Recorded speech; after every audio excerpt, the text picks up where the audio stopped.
Today we're going to be making this Raffia tote bag. This is the lining you can see inside. Got some purchased handles there. It's just two pieces that we join together. It doesn't take that long and it's such a huge and useful bag. You can see I can barely fit it in here. It's super useful and I think you're really going to enjoy making it because it's fairly easy to make as well. So let's get started. So for this bag pattern, I've used approximately 4 rolls of this Hobbii Raffaella paper raffia yarn. In the written pattern, the link is below. I talk about other options. There's plenty of other raffia yarns out there that you can use. This one was gifted to me by Hobbii. And a 5mm crochet hook, some scissors, and a tapestry needle. And also with the bag, you can have the option of using some purchased handles, and these are also from Hobbii, but you can purchase them on eBay or you can make your own handles. So have a look in the description below for the link to the written pattern and also the materials description. So to make the back and the front, we start off by tying the raffia around the crochet hook and chaining 47 stitches. Okay, so 47. So I've chained 47 stitches. Then I'm going to do a double crochet into the 4th stitch. So 1, 2, 3, double crochet into the 4th stitch. Ooh. And the raffia yarn can be fairly hard to work with and hard on your hands, so make sure you give yourselves breaks sometimes. So after that initial double crochet, I'm going to do 3 more double crochet. So what we're going to have is groups of 5 stitches, and I'm actually counting that first group of 3 chain that we missed as a stitch. So when I've finished, basically I'm doing 4 double crochet, and here we go. Just have a look at this first row. So we're setting this pattern up, we're counting this turning chain as a stitch. So 1, 2, 3, 4, 5. That's one group. So think of these as groups. Then we're doing 1 chain, we're skipping 1 stitch here, and then we're doing a double crochet into the next stitch, and we'll repeat that 2 more times, so 3 times in total. So 1 chain 1, skip 1, double crochet 1 into that 2nd stitch, and that is our 2nd group. When we do that 1 more time, chain 1, skip 1 stitch, and this basically sets out the pattern for the rest of this row and for the next 5 rows. It's a very simple pattern.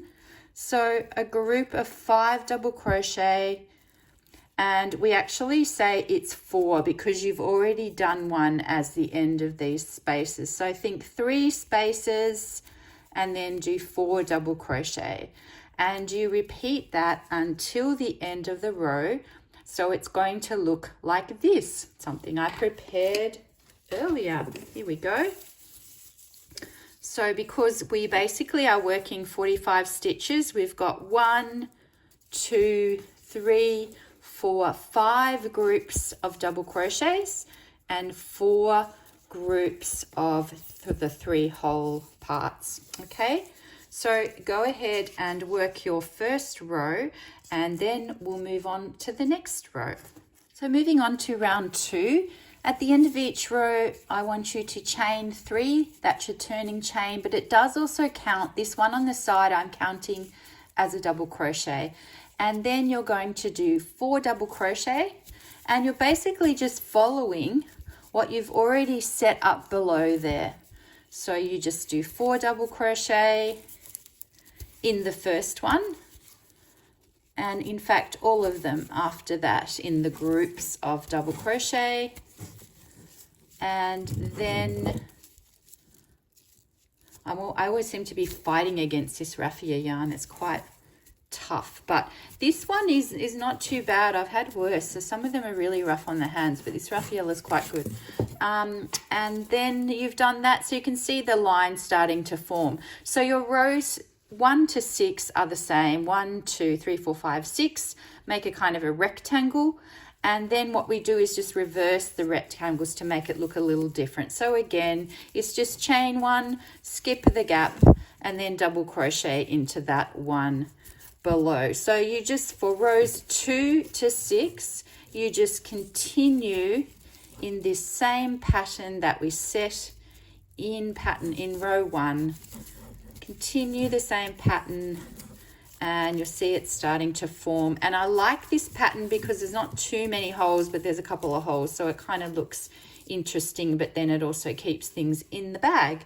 So if you continue in this pattern, so you're going to do 4 double crochet next, do that for rows 2 to 6, and I'll meet you back at the end of row 6 to continue for the pattern for rows 6 to 12.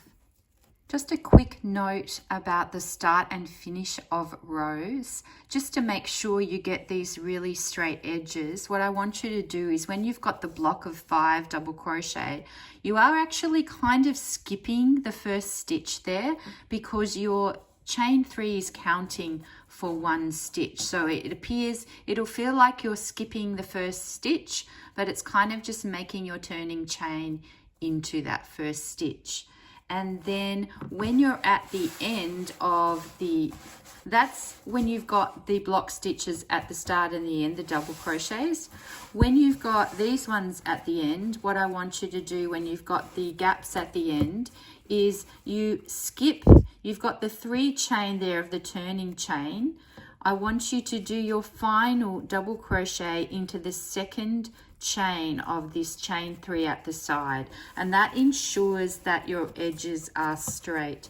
So if you do that on this side, and the same when you've got the 5 double crochet, and then if you also kind of skip a stitch at the start here, that will make sure your edges are pretty straight. Rounds 7 to 12 start in the following way. So you've completed up to round 6 now, and it looks like this. You've got 1, 2, 3, 4 lots of this part of the pattern, and 1, 2, 3, 4, 5 of the solid blocks. Now we're going to reverse. It's the same pattern, but it's just in the opposite way. So I've tried to make it's like a rectangular check in a way. So now we've done 3 at the start of this row, and yarn under. We're going to skip the first stitch, 1, 2, and go into the second stitch in a double crochet. And then it's chain, and again skip the next stitch and do a double crochet into the following one.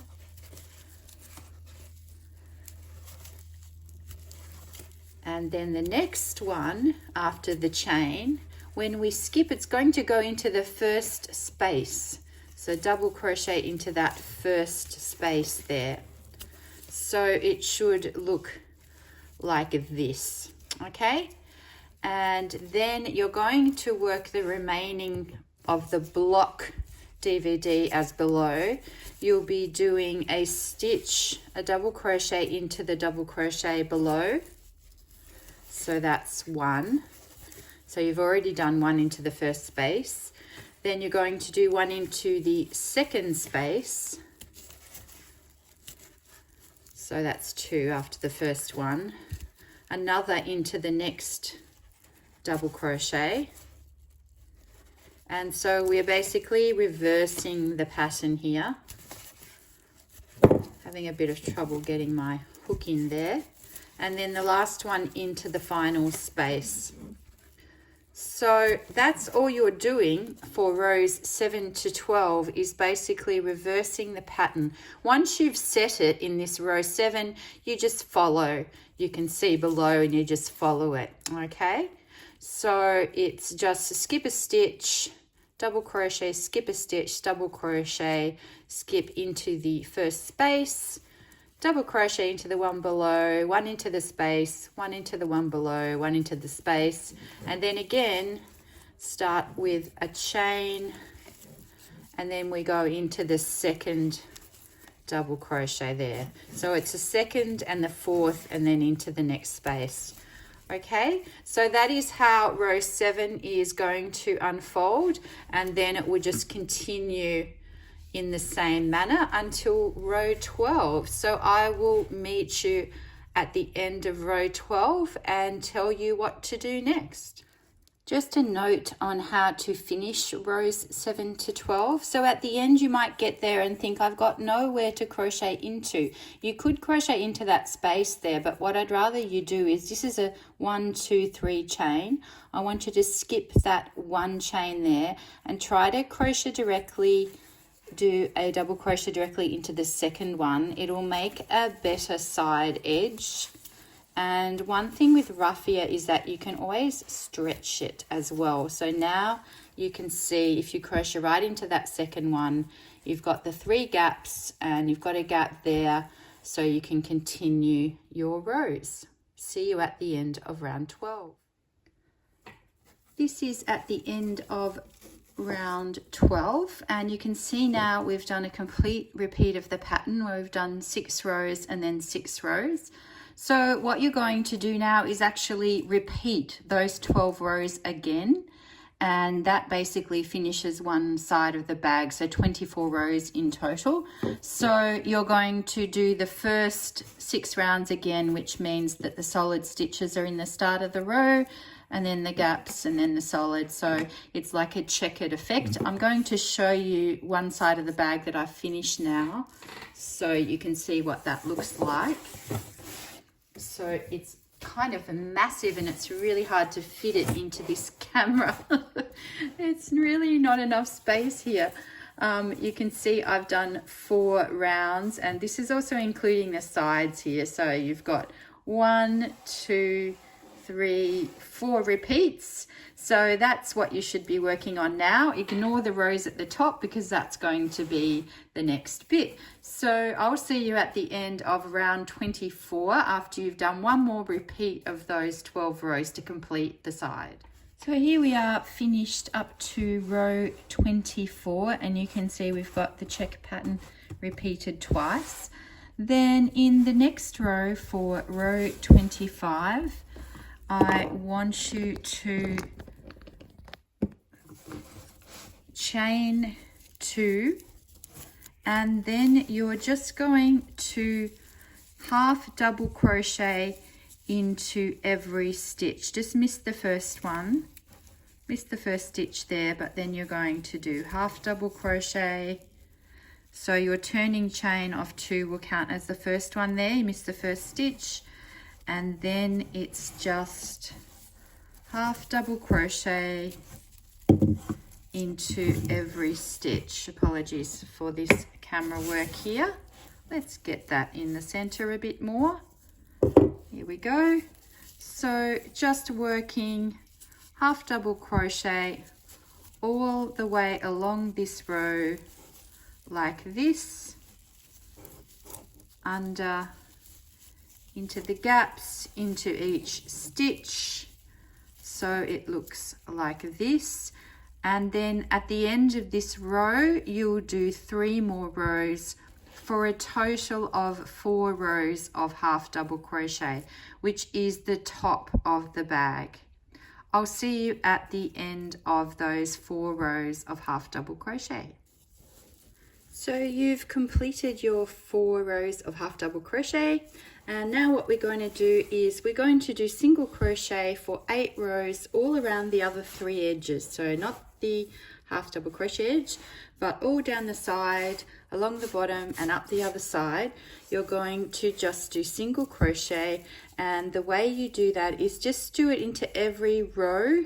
Make sure you do 1 stitch. So you should end up with 45 stitches along each side. Okay, so once you've done, so single crochet, I think everyone knows how to do that. So hook in, Sometimes you will have to push it in, loop through, yarn under and through, that's all. So just putting it into each row and each hole to make a single crochet all around the other 3 sides, and I'll show you what that's going to look like now with the other one that I've already done.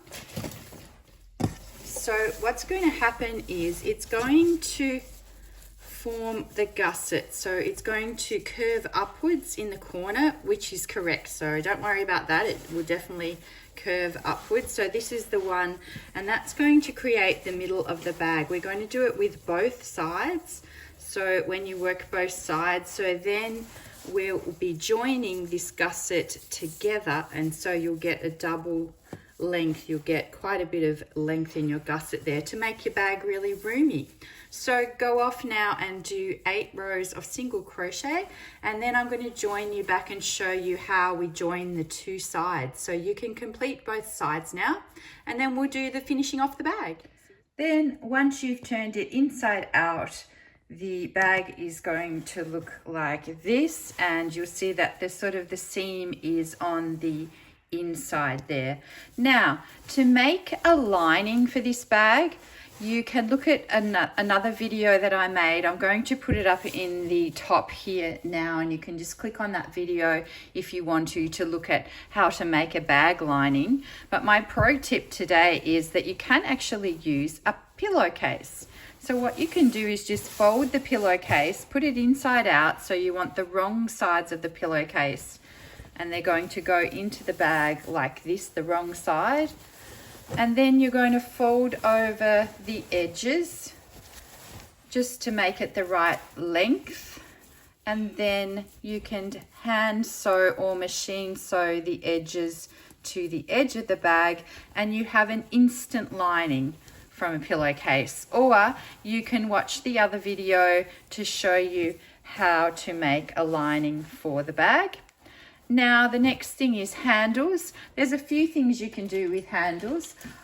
In the PDF pattern, if you buy the PDF pattern, you can learn how to make handles. But in this video, I'm just showing you the purchase handles. So these ones were purchased from Hobbii, and they will actually attach to there. So you can literally just attach them onto the bag. Or if you want to, you can sew on these D-rings onto the bag like that, and then the handle, this is a different one, the other handle can just attach onto the D-ring, and you just put it on like this. And you'll see some photos at the start and the end with these handles on. And then if you want to do a long handle, I've got this one here that you can just attach at either side of the bag. You'll see some photos of that. Or, as I said, if you want, you can also make some handles, and that is in the PDF pattern. You'll find the link to that below. Now, once you've done the lining, if you wanted to put a magnetic closure to close it, there is another video that I've done for that. So again, I'll put that up the top and you can click on that video. I'll also put both of those at the end. So we're pretty much finished now. This is just too short with this camera here to see the whole thing. So what I'm going to do is share some photos at the end. Thanks very much for watching. Hopefully I'll see you soon in another video. Hope you enjoyed the free patterns. Please ask me any questions. I'm going to show you the finished bag in the next few scenes. Bye.